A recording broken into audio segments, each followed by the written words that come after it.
राजस्थान में बीजेपी सरकार का गठन हो चुका है। नए मुख्यमंत्री और 2 डिप्टी सीएम राजस्थान को मिल चुके हैं। अब मंत्रिमंडल को लेकर लगातार कवायद है। डॉक्टर साहब, नई सरकार के गठन की आपको बहुत बहुत शुभकामनाएं। अब एक बार तो नई सरकार का गठन और सभी विधायकों का निर्वाचन, माननीय मुख्यमंत्री जी का निर्वाचन, हमारे दोनों उप मुख्यमंत्री महोदयों का निर्वाचन, उसके बाद में जिस तरीके का हमारा समाचार का प्रकाशन रहता है, आपको चैनल को भी ढेर सारा धन्यवाद देना चाहूँगा। और विशेषकर जहाँ तक है कि राजस्थान सरकार की जो पहल है, माननीय मुख्यमंत्री जी का 10 बिंदुओं को लेके जो 100 दिन की कार्य योजना बनी है, उसमें बहुत सारी चीज़ें, महिला सुरक्षा इम्पोर्टेंट उन्होंने माना, पेपर लीक जैसे मामले को इम्पोर्टेंट माना, गांव गरीब किसान के जो किसानों से जुड़ी हुई योजनाएं, 450 रुपये में सिलेंडर, ये एक प्राथमिकता मानते हुए इन्होंने जिस तरीके का रोड मैप तैयार किया, हम सभी विधायक और हमारी सरकार की पूरी मशीनरी इस काम के अंदर लग गई है। आने वाले समय के अंदर जो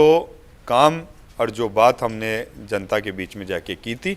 उसको इस 100 दिन वाले रोड मैप के अंदर पूरा करने का हमारा पूरा प्रयास रहेगा। जहाँ तक बगरू विधानसभा क्षेत्र का सवाल है, वहाँ पे मैं कह सकता हूँ कि जिस तरीके की लोगों की समस्याएं पटल के ऊपर आ रही है, लोगों को ये लगता है कि सरकार चेंज हुई है तो बदला हुआ नज़ारा भी चेंज हुआ होगा, और उसी के माध्यम से ऐसा लग रहा है कि कहीं पे भी हम कैंपों के माध्यम से जा रहे हैं, भारत संकल्प यात्रा के कैंप है, और उमड़ घुमड़ के जनता उसके अंदर आ रही है, तो लोगों को लगा है कि एक विश्वास के पटल वाली सरकार आई है, उसको हम पूरा भी करेंगे। और माननीय प्रधानमंत्री जी का जो संकल्प है, उसको भी हमारी नवनिर्वाचित राजस्थान सरकार के माध्यम से पूरा करेंगे। एक बड़ा मुद्दा जो संवैधानिक पद पर उपराष्ट्रपति है, उनकी मिमिक्री करने का मामला सामने आया। पूरे देश भर में ये मुद्दा छाया हुआ, इंटरनेशनल मीडिया पर भी ये बात चल रही है। देखिए, माननीय उपराष्ट्रपति महोदय का पद संवैधानिक पद है, राष्ट्रपति जी का संवैधानिक पद है, और टीएमसी के लोगों के द्वारा अगर ऐसी योजना बना के, मैं तो इसको योजना ही कहूँगा कि ये कांग्रेस की बहुत पुरानी रीति नीति रही है, किसी न किसी प्रकार की इस तरीके से करके वो उपराष्ट्रपति के पद के ऊपर एक किसान के जो पुत्र हैं, माननीय धनखड़ साहब, किसान पुत्र होने के साथ साथ संविधान के उस तरीके के रोदा है, उस तरीके के उन्होंने संविधान को अच्छे से पढ़ा है, उनका जिस तरीके का ज्ञान है, उसके माध्यम से अगर कोई सांसद उसके ऊपर टिप्पणी कर रहा है और पूरा एक जिसको कह सकते हैं कि हम सीधी सी भाषा के अंदर कि एक नाटक के माध्यम से एक तमाशा बना के और उसका पूरा वीडियो एक इनके नेता बना रहे हैं वहाँ खड़े रह के, तो इससे शर्मनाक कोई और हो नहीं सकता। हमारे उपराष्ट्रपति महोदय जिस तरीके से उनको ज्ञान है, हम उस ज्ञान की और उनके काम की पूरी पूरी प्रशंसा भी करते हैं। और जिस तरीके से ये टीएमसी और कांग्रेस के माध्यम से ये किया गया, ये बिल्कुल निंदनीय है। इनकी ओछी करतूत लोगों के सामने आ गई, और आपको भी लग रहा है इस बात का कि ये पहली बार नहीं, पहले भी बहुत सारे काम किए। गलती आप करोगे और फिर गलती के माध्यम से अगर आपको कोई पनिशमेंट मिलता है तो आपके पेट में दर्द होता है। तो आने वाले समय के अंदर अगर पनिशमेंट भी, मैं भी इस बात के लिए पूरी तरीके से पुरजोर इसके ऊपर जोर भी देता हूं कि जिसने भी गलती की उसको पनिशमेंट मिलना चाहिए। राष्ट्रपति उपराष्ट्रपति महोदय हमारे संवैधानिक पद के ऊपर राजमान है, और हमारे राजस्थान के वो धरती पुत्र है जिन्होंने गरिमा के रूप में और लोगों को ये एहसास कराया कि इस पद की गरिमा कितनी है, और वो एहसास कराने के साथ साथ ही उनको ये ऐसा लगता भी है कि मेरे इस पद के ऊपर जाने के बाद में राजस्थान का कितना बड़ा गर्व है। और उनके साथ में अगर इस प्रकार की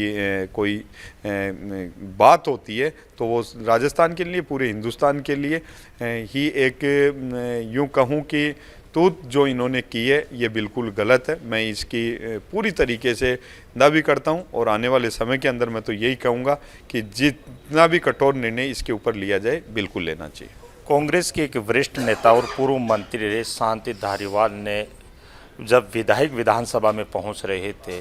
तो कहीं ना कहीं भजन मंडली का उन्होंने नाम लिया, क्या कुछ? देखिए, ये इनकी पूरी जो पुरानी आदतें हैं, वो पुरानी आदतें अभी गई नहीं। और जहाँ तक विधायकों के शपथ का मामला है, ओथ का मामला है, उसके अंदर हमने ये भी देखा है कि राजस्थान की सबसे बड़ी पंचायत के अंदर कभी भी ये हमारे विधानसभा अध्यक्ष का एक खुद का स्व विवेक से निर्णय होता है, वो कभी भी 24 घंटे के अंदर विधानसभा को आहूत करने का, जहाँ पे नवनिर्वाचित विधायकों का शपथ का मामला था और उस शपथ के मामले के अंदर पहले तो नवनिर्वाचित विधायकों का नाम पुकारा गया और वो शपथ लेने जाए, और वहाँ पे जाने के बाद में शपथ के अंदर ही अगर आप किसी प्रकार का कोई गतिरोध उत्पन्न करते हो, कोई नया विधायक वहाँ पे आता है और शपथ लेता है, तो उन्होंने तुरंत उठ के ये कहा कि ये भजन मंडली की जो संज्ञा उन्होंने दी, भजन मंडली एक बहुत बड़ा उपसर्ग है।